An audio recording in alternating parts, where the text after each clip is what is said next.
രാവിലെയുള്ള പരിപാടിയൊക്കെ കഴിഞ്ഞിട്ട് നമ്മൾ ഉച്ചയൂണിന് തയ്യാറാക്കാൻ ചെന്നപ്പോൾ അടുക്കളയിലോട്ട് ചെന്നപ്പോൾ ദൈവമേ ഇതെങ്ങനെ സഹിക്കും, ഇതെങ്ങനെ ഞാനിത് വൃത്തിയാക്കിയെടുക്കും, അങ്ങനെ ഇതുകൂടെ കാണിച്ചിട്ട് ഇനി ഉച്ചയ്ക്കുള്ള ഊണ് തുടങ്ങാനുള്ള ചിന്താഗതി ഇതേ ഞൊടിയിടയിലൊക്കെ ഇങ്ങനെ കാണിക്കുന്നുണ്ട്. ഇങ്ങനെയൊന്നും കാണിച്ചാലൊന്നും വൃത്തിയായി വരില്ല. നമ്മൾ തന്നെ മാടുപോലെ പണിയെടുത്ത് തന്നെ ഇങ്ങനെ ക്ലീനാക്കി എടുക്കണം. അങ്ങനെ ക്ലീനാക്കിയൊക്കെ എടുത്തതിന് ശേഷം ഇപ്പോൾ ഒരു പ്രതിസന്ധിയുടെ വെള്ളവും കൂടെ ഇല്ല.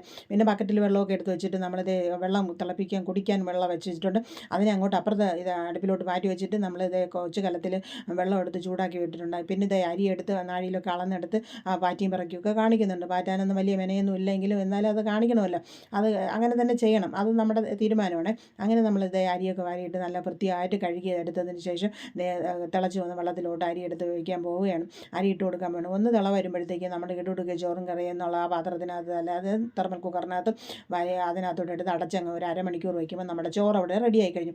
അങ്ങനെ വെച്ച് പോയപ്പോഴത്തേക്ക് ഇതെല്ലാം മാറ്റി വെച്ച് നമ്മുടെ തൂത്തുപാരിയൊക്കെ എടുക്കുകയാണ്. നമ്മളെ കുടുക്കയൊക്കെ എടുത്ത് അവിടെ എടുത്ത് വെച്ച് തിളച്ച് വന്നു. അതെല്ലാം എടുത്ത് അങ്ങ് അകത്ത് വയ്ക്കണം. പിന്നെ നമുക്ക് ഇതിനകത്ത് മൊബൈൽ ചതച്ചുകൊണ്ട് സ്പേസ് ഇല്ലായിരുന്നു. പിന്നെ ഇത് അടുത്ത പരിപാടി എന്ന് പറയുന്നത് ഇത് ഞാനല്ല, ഇത് അമ്മയുടെ കാര്യങ്ങളാണ്. നമ്മൾ ചേന ഒരു മെഴുക് പുരട്ടി ഉണ്ടാക്കാനാണ് പോകുന്നത്. പിന്നെ അതൊന്നും കാണിച്ചില്ല. അതെല്ലാം കൂടെ കുറച്ച് കൊച്ചുള്ളിയും വെളുത്തുള്ളിയും എല്ലാം കൂടെ ഒരു ഇടികല്ലിൽ എടുത്തിട്ട് ചതക്കം പതുക്കൊന്നൊക്കെ ഇടിച്ചതിന് ശേഷം നമ്മൾ അതങ്ങോട്ട് മാറ്റി വയ്ക്കുക. അപ്പോൾ നമുക്ക് ഒരു രസം കൂടെ വയ്ക്കാനുള്ള പരിപാടിയാണ്. അപ്പോൾ രണ്ടിനും കൂടെ ചേർത്തിട്ട് ഒരുമിച്ച് ഇത് തല്ലിക്കൂട്ടുകയാണ് അമ്മ. അപ്പോൾ നമ്മുടെ ചേന അവിടെ കിടന്ന് നന്നായിട്ട് വെന്ത് വരുന്നുണ്ട്.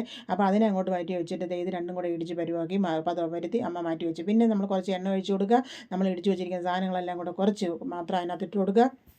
പിന്നെ നമ്മൾ മുളക് പൊടി മഞ്ഞൾപ്പൊടി എല്ലാം കൂടെ വാരി അങ്ങോട്ട് വിതറിയിട്ട് കൊടുത്തതിന് ശേഷം വേവിച്ച് വെച്ചിരിക്കുന്ന ചേനയും കൂടെ തട്ടി കൊടുക്കുമ്പോൾ നമ്മുടെ ചേന മെഴുക്ക് പുരട്ടി അവിടെ റെഡിയായി കഴിഞ്ഞാൽ വളരെ തനി നാടൻ. അപ്പോൾ ഇത് കഷ്ടപ്പാടും ബുദ്ധിമുട്ടുമൊക്കെ ഉണ്ട്. എന്നാലും വായിൽ കഴിക്കാൻ വേണ്ടിയിട്ടല്ലേ, വൃത്തിയായിട്ട് മെനയായിട്ട് കൊണ്ടാക്കണമല്ലോ. അപ്പോൾ ഇതെല്ലാം കൂടെ വാരി കൂട്ടിയിട്ട് പറക്കിയിട്ട് അങ്ങോട്ടും ഇങ്ങോട്ടും ആക്കിയെടുക്കുമ്പോൾ നമ്മുടെ ചേന മെഴുക്ക് പുരട്ടി. പിന്നെ രസത്തിന് പ്രത്യേകിച്ച് പറയണ്ടല്ലോ. പുളിയെല്ലാം കൂടെ വാരി പിഴിഞ്ഞിട്ട് നമ്മൾ പിഴിഞ്ഞ് വെച്ചിരിക്കുന്നതിന് ശേഷം നമ്മൾ ഇടിച്ച് വെച്ചിരിക്കുന്ന സാധനങ്ങളെല്ലാം കൂടെ ചേർത്ത് നമ്മുടെ ഉച്ചയൂണ് റെഡിയായി.